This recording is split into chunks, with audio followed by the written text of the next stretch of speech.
Assalamu alaikum. I am Akib Randaba, lecturer at Time Institute, Multan.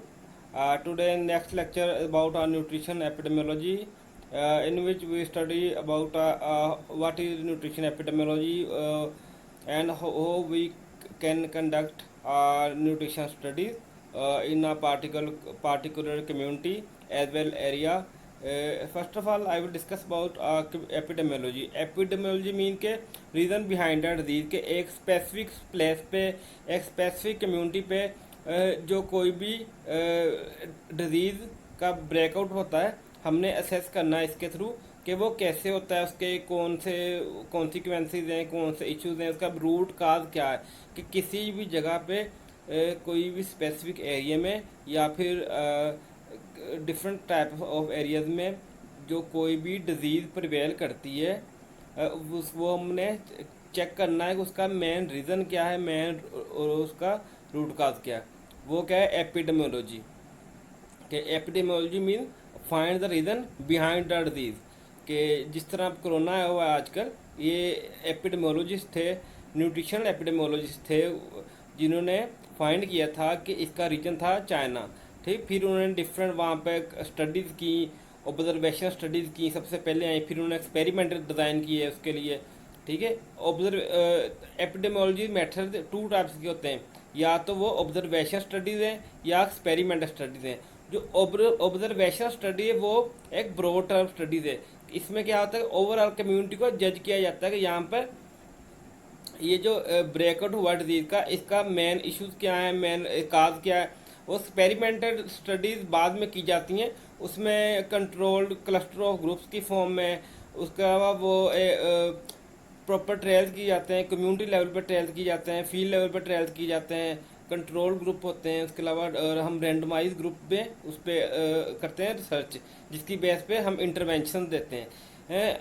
ये two types की है epidemiology का studies, एक है ऑब्जर्वेशनल, दूसरा क्या है एक्सपेरिमेंट। ऑब्जर्वेशन क्या है कि एक जगह पे एक डिजीज आउटब्रेक हुआ, हमने वहाँ जाके देखना है कि एज एन कम्युनिटी न्यूट्रिशनस या कोई डिजीज़ का आउटब्रेक हुआ या किसी भी स्पेसिफिक कम्युनिटी में कोई न्यूट्रिशनल डेफिशिएंसी हुई है, वो हमने जाके देखना है कि वो उसका मेन इशू क्या है, मेन रूट क्या क्या। लाइक अगर किसी जगह पे आयरन की डेफिशिएंसी, हमने देखना है क्या वहाँ पर आयरन की अवेलेबिलिटी नहीं है, क्या उनकी डाइट में प्रॉपर पोर्शन नहीं है आयरन का, कि कोई और इशू हो सकता है जिसकी वजह से ये डेफिशिएंसी है, कि या उनके हेल्थ इंडिकेटर इस तरह के हैं कि या उनमें ये कोई मेडिकल इशू है।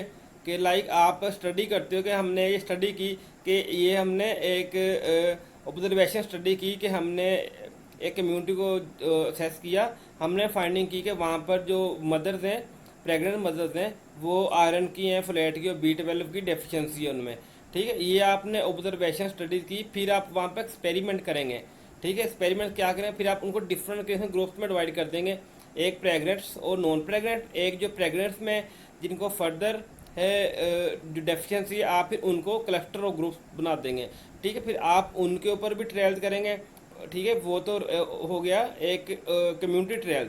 ठीक है, एक स्पेसिफिक ग्रुप्स पे, या फिर उनको जो नॉन प्रेग्नेंट और प्रेग्नेंट को आप क्रॉस सेक्शन स्टडी करेंगे, दोनों पे इंटरवेंशन करके देखेंगे, उसका इम्पैक्ट चेक करेंगे। ठीक है, लाइक ऑलरेडी मैंने आपको बताया कि जो एपिडेमोलॉजिकल मेथड हैं वो टू टाइप्स के हैं। एक तो ऑब्जर्वेशन, जो हम अपने जनरल ऑब्जर्वेशन की बेस पे हम जो हाइपोथेसिस क्रिएट करते हैं कि हम कि लाइक के कोरोना है, कि इस जगह पे कोरोना का इशू या इस जगह पे कोई न्यूट्रिशन डेफिशिएंसी डिजीज़ का ब्रेकआउट हुआ है, इसका मेन इशू ये हो सकता है कि ये हो सकता है कि जिस तरह कोरोना का आया कि इसका मेन इशू ये कुछ स्टडीज़ की बेस पे है कि ये वहाँ पर जो फिश मार्केट है वहाँ से जनरेट हुआ।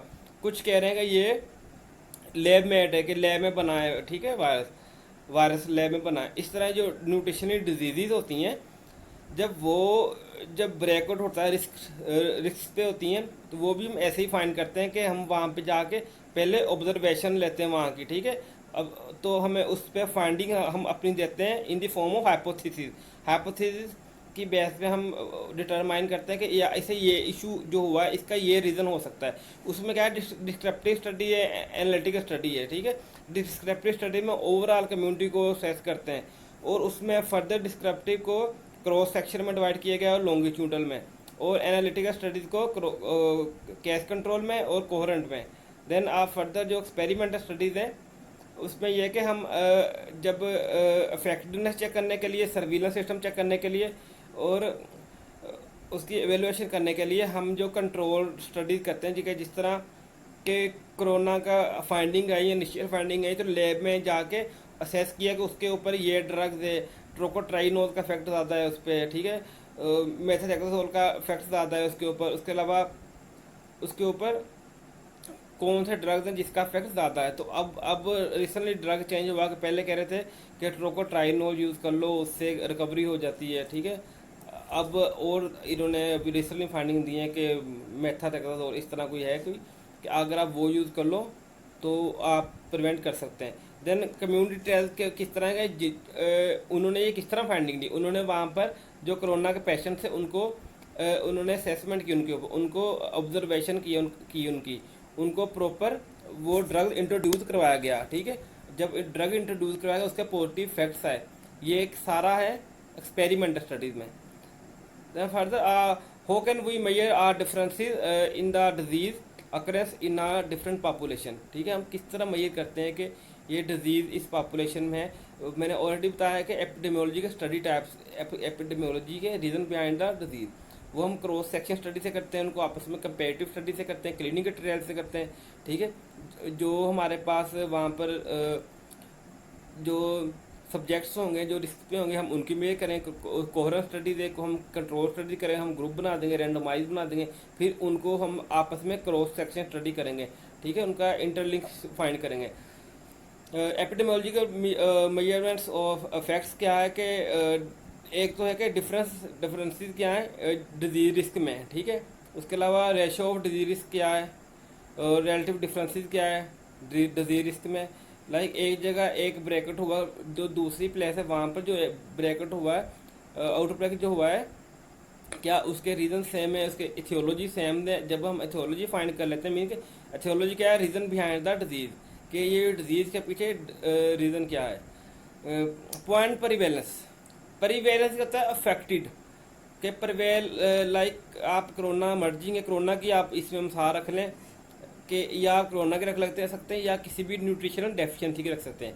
पॉइंट परवेलेंस क्या है, परवेलेंस होता है फैलाव उसका, ठीक है। पॉइंट परवेलेंस क्या है कि एक स्पेसिफिक जो मूवमेंट है उस मूवमेंट में इसके कैसे कितने इंक्रीज हुए, वो क्या है पॉइंट परवेलेंस। लाइक वो मैक्सिमली मूवमेंट ऑफ टाइम जो है उस मूवमेंट में कैसी जो इंक्रीज हुए वो क्या है point prevalence. It is the number of the cases present at a specified movement of time, के एक स्पेसिफिक मूवमेंट ऑफ टाइम में। लाइक एक कहा गया 15 दिन पहले, ठीक है ना, 15 दिन पहले वहाँ पर लॉकडाउन नहीं था तो वहाँ पर इतने केसेस आ गए, ठीक है। ये क्या है पॉइंट परवेलेंस। पीरियड परवेलेंस क्या है कि एक स्पेसिफिक पीरियड में, लाइक 15 जून से लेके 30 जून तक इन केसेस में ज़्यादा परवेलेंस हुई। परवेलेंस क्या है उसका फैलाव। पीरियड परवेलेंस क्या है कि इस स्पेसिफिक पीरियड में नंबर ऑफ केसेस क्या रहे। आईएमआर क्या है, इन्फेंट मोर्टेलिटी रेट। ये मोस्टली जितने भी हेल्थ रिलेटेड सर्वेज होते हैं, ठीक है, मोर्टेलिटी है डेथ रेट, मोर्टेलिटी जैसे इन्फेंट मोर्टेलिटी रेट, इन्फेंट्स में उनका डेथ रेट है, ठीक है। ये हम इसकी बेस पे फाइंड करते हैं कि जो फर्स्ट ईयर ऑफ लाइफ है उसके डेथ कितनी रही, ठीक है। ये इसको मेजर किस तरह करते हैं, रेट्स को हम परसेंटेज में मेजर करते हैं। इसका ये है कि पर ईयर जो जितनी एक कंट्री में या फिर एक सिटी में, वो डिपेंड करता है सर्वे पे, आप कौन सा सर्वे कर रहे हैं। आप किसी कम्युनिटी लेवल पे सर्वे कर रहे हैं कि आप प्रोविजन लेवल पे कर रहे हैं कि आप पूरी कंट्री लेवल पे कर रहे हैं। कि लाइक अगर आईएमआर इन्फेंट मोर्टेलिटी रेट अगर हम पूरे पाकिस्तान का मेजर करेंगे, हम कहेंगे कि पूरे पाकिस्तान में एक साल में इतने बच्चे पैदा हुए और उनमें से इतने बच्चे थे जो कि फर्स्ट ईयर ऑफ लाइफ पहले साल ही उनकी डेथ होगी, ठीक है। ये है infant mortality rate. It is use to measure the death during the first year of life and it is calculated by dividing the number of infants death in a year, ठीक है। हम इसमें total बच्चे जितने पैदा हुए और जितने डेथ हुई वो पर ईयर में, ठीक है। ये हमें देता है इन्फेंट मोर्टेलिटी रेट। इसकी बेस पे हम असेस करते हैं कि जो हेल्थ केयर से किसी भी कंट्री का हेल्थ सर्विसेज हैं, हेल्थ फैसिलिटीज़ हैं, वो किस तरह की हैं, क्या उन्होंने वहाँ पर लाइक पाकिस्तान में ये बहुत इश्यूज़ है। 170 समथिंग बाय 1000 पर डेथ रेट है कि इतने बच्चे पहले साल जिनकी डेथ हो जाती है। NMR क्या है? न्यू नेटल मोर्टेलिटी रेट के न्यू नेटल जो कि फर्स्ट 28 डेज होते हैं, तो फर्स्ट मंथ पहले मंथ में जो बच्चे डेथ जिनकी होती है, ठीक है, ओवर जो बच्चे पैदा हुए हम उनकी डिवाइड करके ओवर हम मेजर करते हैं कि उसका न्यूनेटल मोर्टेलिटी रेट क्या है। न्यूनेटल क्या है? जो फर्स्ट 28 ईयर्स में जिनकी डेथ हो जाती है।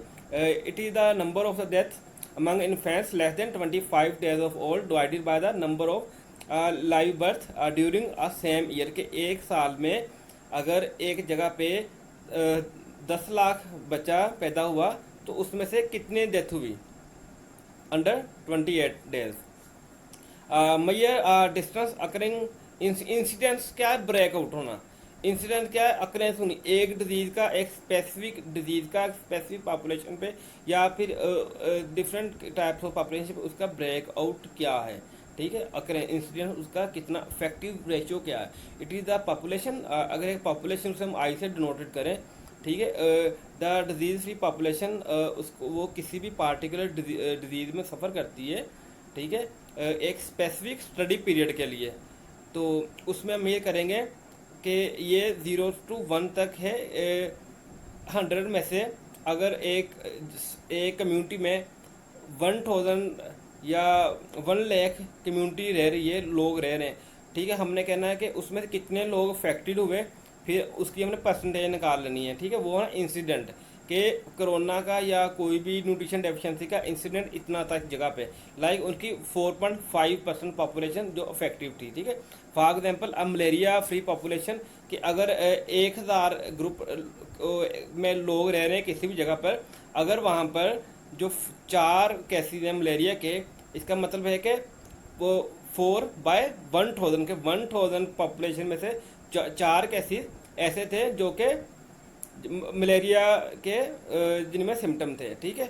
इसलिए उनके परसेंटेज जब निकालेंगे ओवर 100 पे डिवाइड करके वो 0.04 या 0.4% आएगी, ठीक है। देन नेक्स्ट डिफरेंट टर्मिनोलॉजीज हैं जो हम एपिडेमियोलॉजी का स्टडी करते हैं उसमें यूज़ होती हैं। Neonatal mortality rate, infant mortality rate. तो मोरबिड क्या है कि एक डिजीज़ का ब्रेकआउट, ठीक। मोर्टेलिटी क्या है? Death rate. मोरबिड डिजीज़ कि इस डिजीज़ का कितना रेट है, मोरबिड रेट। मोर्टेलिटी क्या है? डेथ। इसका डेथ रेट क्या है? इफेक्टिवनेस क्या है कि इसमें प्रोग्रेशन कितनी है, ठीक है। इसमें पॉजिटिव रिजल्ट्स कितने फाइंडिंग होती हैं कि हमने कहना कि हमने ये ड्रग इंट्रोड्यूस करवाया मार्केट में या फिर कोई ऐसा सप्लीमेंट इंट्रोड्यूस करवाया किसी स्पेसिफिक न्यूट्रिशन डेफिशिएंसी के लिए या फॉर एग्जाम्पल कोरोना के लिए, तो उसका ये हमें पॉजिटिव रिस्पॉन्स है, वो होगा इसकी इफेक्टिवनेस। एफिशिएंसी क्या है? इसकी लोस्ट टीम पे जो लोस्ट जो है वो कितना है, ठीक है। लोस्ट जो उसके बेनिफिट्स हैं वो कितने हैं कि एक हमें पॉजिटिव रिस्पॉन्स मिल रहा है इसके कि हम कहेंगे कि हमने ये ड्रग इंट्रोड्यूस करवाया, उसकी एफिशिएंसी के में कम से कम ये इतना वहाँ पर अपना इफेक्ट शो करेगी कि उसमें 20% रिकवरी आएगी, 25% रिकवरी आएगी। एफिशिएंसी कैसे किया? Producing a positive result at lost cost, ठीक है। हम कितनी मिनिमम इंटरवेंशन करें जिसकी बेस पे हम फाइंड कर सके कि वहाँ पे प्रोग्रेशन आ रही है, उसमें रिकवरी हो रही है। रेट क्या? रेट है कि हम मेजर करते हैं कि एक जगह पॉपुलेशन रह रही है, ठीक है, कम्युनिटी में, कि इसका इतना % रेट अफेक्टेड हो चुका है, ठीक है। Who have experience the specific health related disease कि एक जगह पे इतने लोग इतने रेट से अफेक्टेड हो चुके हैं। ये रेट्स का ये हमें न्यूमेरिकली फाइंडिंग मिल जाती हैं कि लाइक इसमें 50%, 20%, 10% जो पॉपुलेशन एक अफेक्टेड, लाइक मुल्तान की हम मिसाल लें कि हम वहाँ पे पर डे की बेस पे स्टैटिस्टिक्स आ रही हैं कि इस एरिया में इतने % प्रिवेलेंस रेट है, इसमें इतना है, इसमें इतना है, इसमें रिकवरी रेट इतना, ये सारा हम फाइंडिंग कौन करता है? एपिडेमियोलॉजिस्ट और nutrition epidemiologist. Further it is use to define the risk of disease. ज़ाहिर है जब आपको पता चलेगा कि एक एरिया लाइक गुलगश्त है, वहाँ पर 1 लाख पॉपुलेशन रह रही है, उस 1 लाख पॉपुलेशन में 1000 केसेस आए हैं और एक नेक्स्ट एरिया है वहाँ पर 1000 पॉपुलेशन है, वहाँ पर 10 केसेस आए हैं, तो उस पे बेस पे आप फाइंड करेंगे कि ये गुलगश्त है या कोई भी एरिया है वहाँ पर जो हमें इंटरवेंशन की ज़्यादा ज़रूरत है, ठीक है, ज़्यादा केयर की ज़रूरत है। जिस तरह अब ये गवर्नमेंट जो एरिया सील कर रही हैं वो उन्हीं एरियाज को सील करें जहाँ पर इंडिकेशन है कि यहाँ पर रेशो ज़्यादा है, ठीक है, ये ऐसे ही मेजर करते हैं। देन आ न्यूमरेटर, न्यूमरेटर क्या है कि एक स्पेसिफिक जो एरिया है या पॉपुलेशन वहाँ पर जो जो पर्सन अफेक्टेड होंगे ना उसे न्यूमरेटर्स कहेंगे, ठीक है। न्यूमरेटर्स वो बंद पर्सन हैं, वो नंबर्स हैं कि जो एक पॉपुलेशन में अफेक्टेड होते हैं किसी भी स्पेसिफिक डिजीज से या न्यूट्रिशन डेफिशिएंसी से। मोरबिड रेट क्या है? मोरबिड क्या है? डिजीज़। मोरबिड कहते हैं डिजीज़ को। मोरबिड रेट क्या है कि एक पॉपुलेशन में कितना प्रोपोर्शन है जिसमें ये डिजीज़ से सफ़र है, कि इसका 50% 30% मोर्टेलिटी रेट कहेंगे एक जगह पे। इस विलेज में 20% जो प्रेग्नेंट वुमेन हैं उनमें मोर्टेलिटी रेट क्या है कि 20% जो उसकी प्रेग्नेंट पॉपुलेशन है वो अफेक्टेड होगी, ठीक है। देन मोर्टेलिटी रेट क्या है? डेथ रेट पर जो ईयर कितनी डेथ रेट है कि अगर प्रोडक्शन इतनी होती है कितने % डेथ होती है, ठीक है, ये हम मोर्टेलिटी रेट से मेजर करते हैं। डिनोमिनेटर क्या है कि जो रिस्क पे पॉपुलेशन होती है ना उसे हम डिनोमिनेटर्स कहेंगे कि ये पॉपुलेशन स्पेसिफिक पॉपुलेशन डिनोमिनेटर्स में आएगी कि ये ज़्यादा हाई रिस्क पे होंगे। देन आ रेशो क्या mayor the relationship between two variable like time की मिसाल लगा लें कि टाइम में अगर 5 स्टूडेंट बच्चे हैं उसे हम एक्स से डिनोट करें, अगर 20 टीचर्स हम वाई से डिनोट करें तो वो हम रेशियो क्या आएगी कि 5000/20, ठीक है। ये है रेशियो कि एक जगह पे हेल्दी पर्सन कितने हैं और अफेक्टेड पर्सन कितने हैं, एक जगह पे डॉक्टर कितने हैं, पॉपुलेशन कितनी है, ठीक है। Major are disease occurrence in a rural country with 2000 children within a preschool age, there have occurrence in 50 new cases or leukemia within 10 their incidence है कि उसका ब्रेकआउट किस तरह है कि एक जगह पे अगर 10 लाख पॉपुलेशन रह रही है उसमें 50,000 को आयरन डेफिशिएंसी है, तो वो होगा कि उसमें जो है 50,000 जो है पॉपुलेशन वो आयरन डेफिशिएंट है, ठीक है। ये है परवेलेंस कि कितना परवेलेंस है, इसी बेस पे हम आइडिया हो जाता है हमने इंटरवेंशन कितने करनी है। Main types of epidemiological studies क्या है? नॉन इंटरवेंशनल स्टडीज, ये ऑब्जर्वेशन स्टडी होती है, इसमें जनरल ऑब्जर्वेशन देते हैं जिसकी बेस पे हाइपोथेसिस क्रिएट किए जाते हैं कि जिस तरह कोरोना का ब्रेकआउट हुआ तो वहाँ पर कभी कहा कि ये वहाँ की मार्केट से जनरेट हुआ है, कभी किसी ने कुछ कहा, कभी ने कहा कि ये एक बायोटेररिज्म है, ठीक है, किसी ने कहा कि फाइंडिंग दी कि ये वहाँ पर लैब जनरेटेड है, ठीक है। ये जो ऑब्जर्वेशनल हैं, ये जो स्टडीज़ हैं ऑब्जर्वेशनल बेस, ये कौन सी है? Non intervention. इससे हमने कोई भी हमने ट्रायल्स नहीं करना होता, इसमें अपना इंटरवेंशन देते हैं on the basis of experiments, on the basis of जो हमने वहाँ पर फाइंडिंग कलेक्ट की होती हैं उसकी बेस पे। एपिडेमियोलॉजिकल स्टडीज़ में फर्दर है डिस्क्रिप्टिव स्टडीज। डिस्क्रिप्टिव स्टडीज़ क्या है कि एक स्पेसिफिक एरिया में या फिर एक जो लार्ज पॉपुलेशन है उसमें एक डिजीज़ का इंसिडेंस कितना है, डिजीज़, ठीक है, प्रिवेलेंस रेट कितना है, सर्वाइवल रेट कितना है, जो वो मेजर करते हैं वो डिस्क्रिप्टिव स्टडीज़ में। देन एनालिटिकल स्टडीज़ क्या है? एनालिटिकल हम प्रॉपर एनालिसिस करते हैं, वो लैब में करते हैं, ठीक है, या फिर हम किसी कंट्रोल जो है हाईटेक लैब जिस तरह है वहाँ पे कंडक्ट करते हैं। उसमें कैश कंट्रोल के हमने ये डिजीज़ आई है इसे हम किस तरह कंट्रोल कर सकते हैं, फिर हम डिफरेंट फैक्टर को आपस में इंटरलिंक्स करके क्रॉस सेक्शन स्टडीज़ करते हैं, ठीक है, जिसकी बेस पे हमें रीज़न मिलता है कि ये जो डिजीज़ है इसकी रीज़न क्या है, कि हम उसकी जेनेटिक्स चेक करेंगे, ठीक है, उसकी जो फैमिली चेक करेंगे, उसका फाइलम चेक करेंगे, लाइक कोई इंसेक्ट का अटैक हुआ किसी भी पार्टिकल प्लेस में, हम वहाँ चेक करेंगे इसकी फैमिली कौन सी है, अच्छा तो ये किस ग्रुप में आता है, इसके अंदर कौन कौन से ऐसे इसके स्टिंग्स में कौन कौन से ऐसे केमिकल हैं जो अफेक्ट करते हैं, वो इस तरह हमें रीज़न मिल जाती है कि अगर किसी पर्सन को किसी जो पॉइजन स्टिंग ने भी काटा है तो हमें पता चल जाएगा उसके अंदर ये कंपाउंड है जिसकी वजह से उस पर्सन को अफेक्टेड हुआ। लाइक हम किसी बेस पे भी कर सकते हैं।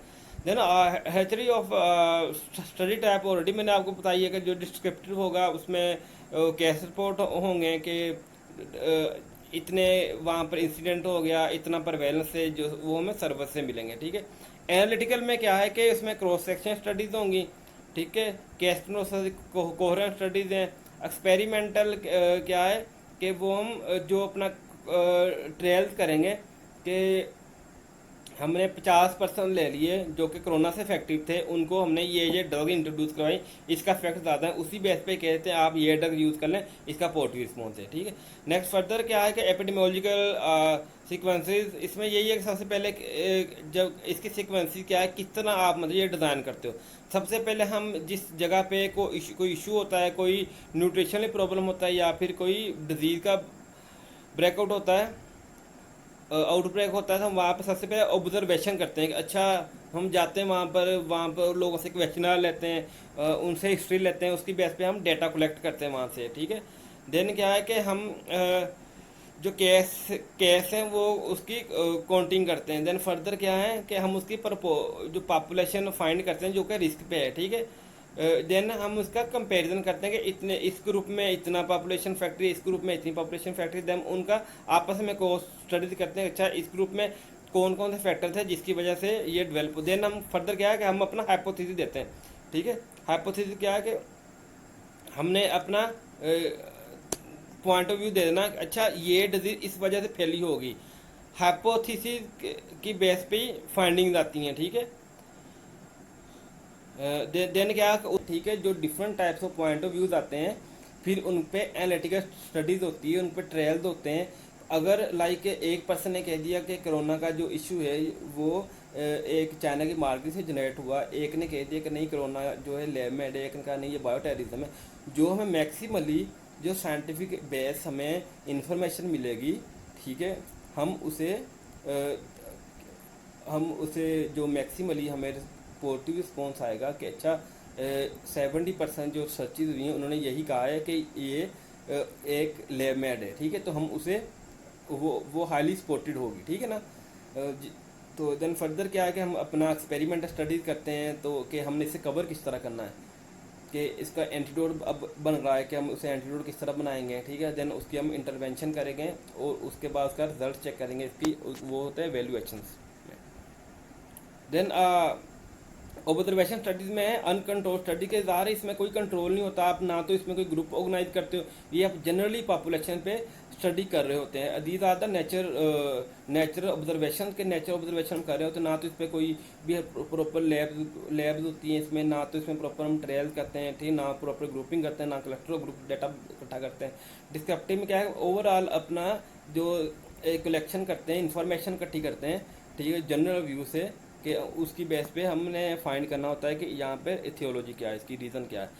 कंसर्न क्या है कि डिस्क्रिप्टिव स्टडी जो है इसके डिफरेंट क्वेश्चन हैं कि आप किसी भी एरिया में जाते हो, किसी कम्युनिटी पे जाते हो जहाँ पे आउटब्रेक हुआ होता है किसी डिजीज़ का, आप उनसे सबसे क्वेश्चन हैं व्हेन द डिजीज़ अकरिंग, ये डिजीज़ कब हुई, ठीक है, ये किस जगह पे हुई, ठीक है, उसके अलावा कौन से लोग हैं जिन पे ज़्यादा अटैक हुए डिजीज़ का, जिस तरह आप कह रहे हैं कि जो स्मोकर हैं जिनको लंग का इशू है उनमें कोरोना का इशू ज़्यादा है। ठीक है। Who are at the high risk. Then use क्या है कि ये जो this type of the disease person in a community in term morbid, like अगर किसी को इस टाइप की डिजीज़ होगी, लाइक जिस तरह कोरोना के जिसको लंग्स इशू होंगे या फिर जिनके जो ऑर्गन हैं वो डैमेज होंगे, उनको वो ज़्यादा रिस्क पे होंगे। ठीक है। देन हेल्प क्या है कि ये जो डिस्क्रिप्टिव एनालिसिस है हम इसकी बेस पे हम फाइंड करते हैं कि एथियोलॉजी के रीज़न क्या हो सकती है, उसकी बेस पे हम हाइपोथेसिस क्रिएट करते हैं कि अच्छा एक कोरोना का इशू ये हो सकता है। ठीक है। उसके अलावा क्या है कि हम जो हेल्थ सर्वे प्रोग्राम रन करने होते हैं इसी बेस पे। देन प्रोसीजर क्या है कि जो हम पॉपुलेशन स्टडी करनी है, जो जहाँ पे इसकी प्रिवेलेंस हुई है, ठीक है, कि वो कितने टाइम से ये डिजीज़ है, किस जगह पे है, उसमें कौन कौन से पर्सन अफेक्टेड हो रहे हैं, ये किस एज ग्रुप के अफेक्टेड हो रहे हैं, ठीक है, कौन से ऐसे पर्सन जिनको ऑलरेडी कोई डिजीज़ है वो अफेक्टेड हो रहे हैं, ठीक है। मेजरमेंट्स ऑफ डिजीज़ क्या है कि इसमें क्रॉस सेक्शन स्टडी से और लॉन्गिट्यूडनल स्टडी से हम मेजर करते हैं, ठीक है, कंपेयर करते हैं कि एक दूसरे से कि अच्छा कि ये जो वल्नरेबल ग्रुप से जो कि हाईली जो न्यूट्रिशन केयर का ग्रुप है, या फिर जिस तरह चिल्ड्रन हैं, क्या उनमें प्रिवेलेंस ज़्यादा है कि जो बड़े एज के ग्रुप हैं 50+ से 70+ है उनमें ज़्यादा है, ठीक है, या जिनमें आयरन डेफिशिएंसी है उनमें ज़्यादा है, कि लाइक ये हमें डिफरेंट फैक्टर है जिसकी वजह से हम क्रॉस सेक्शन स्टडी करते हैं। मेजरमेंट्स ऑफ डिजीज़ क्या है कि क्रॉस सेक्शन स्टडी से या फिर लॉन्गिट्यूडनल स्टडी से। क्रॉस सेक्शन स्टडी क्या है कि जो हम सिंगल एग्जामिनेशन करते हैं क्रॉस सेक्शन स्टडी की, कि हम एक पॉइंट पे मेजर करते हैं कि जो है यहाँ पे कौन से जो फैक्ट्री ग्रुप्स हैं, ठीक है। इस cross section study the based on a single examination of the cross section of population at a one point in a time, results of which that can be projected on the whole population providing the sample have been done correctly. कि इसमें ये कि हम उनका जो cured होते हैं या फिर जो कि एट रिस्क पे होते हैं उनका हम आपस में स्टडीज़ करते हैं, ठीक है। यूज़ क्या है कि इस बेस पे हम फाइंड कर सकते हैं कि ये डिजीज़ है कि ये क्रोनिक है कि या क्यूट है कि, ठीक है। उसके अलावा हम इसकी एथियोलॉजी फाइंड कर सकते हैं इस बेस पे। कैरेक्टरिस्टिक क्या है कि इसमें फिजिकली कैरेक्टरिस्टिक ऑफ पीपल के हमें लोगों का पता चल जाता है, उनका इन्वायरमेंट का पता चल जाता है, उनका कल्चर क्या है, उसकी एथनिसिटी क्या है, ठीक है, उसकी सोशो इकोनॉमिक स्टेटस क्या है, उनका बिहेवियर क्या है, उनका एटीट्यूड क्या है टुवर्ड द डिजीज़, उनके पास नॉलेज कितना है। जिस तरह हमारी वहाँ में कोरोना को इन्होंने मजाक बनाया हुआ है कि ये कि हमें ये किस तरह आइडिया हुआ इनके बिहेवियर से, जो उनका एटीट्यूड है, हमें उस बेस पर फाइंडिंग हुई है, तो एक जाल कौम है, ठीक है। तो कि ये हम असेस किस तरह किया, ये इन्होंने डिस्क्रिप्टिव स्टडी की बेस पे किया। देन एडवांटेजेस क्या है क्रॉस सेक्शन स्टडी से, कि एक तो हम इसकी बेस से एक हाइपोथेसिस जनरेट करते हैं, अच्छा ये डिजीज़ हुई है किस तरह हुई, ये इस पर क्या कोई इन्वायरमेंट फैक्टर था इसके ऊपर, या कि इसके ऊपर कोई और फैक्टर था, या कोई डिजीज़ का अटैक है, या फिर कोई और इशू है, ठीक है। फिर क्या है कि हम जो सिलेक्शन जो सब्जेक्ट्स हैं उनको हम कंट्रोल कर सकते हैं, हमें फाइंडिंग मिल जाती है, अच्छा ये या इसमें अफेक्टेड हैं, ठीक है, और इसको हमने किस तरह कंट्रोल करना है। उसके अलावा रिलेटिवली ये शॉर्ट थोड़े टाइम में हम असेस कर लेते हैं। उसके अलावा ये फर्स्ट स्टेप है कोहेरेंट स्टडी एक कॉम्प्रिहेंसिव स्टडी है, ठीक है। इसके अलावा इसमें प्रिवेलेंस पता चल जाती है कि इसमें कितने % पॉपुलेशन अफेक्टेड है।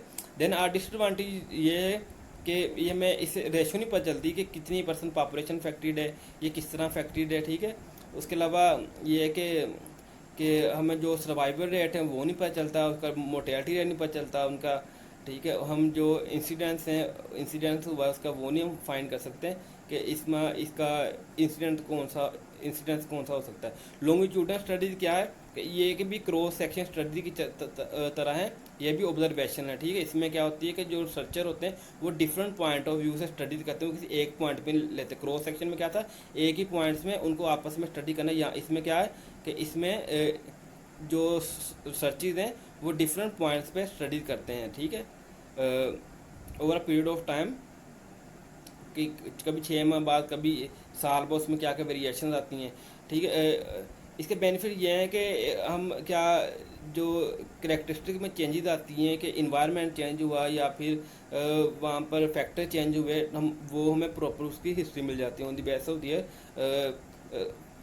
On the base of researchers के जो रिसर्चर हैं वो वहाँ पर बार बार अपनी स्टडीज करते हैं, ठीक है।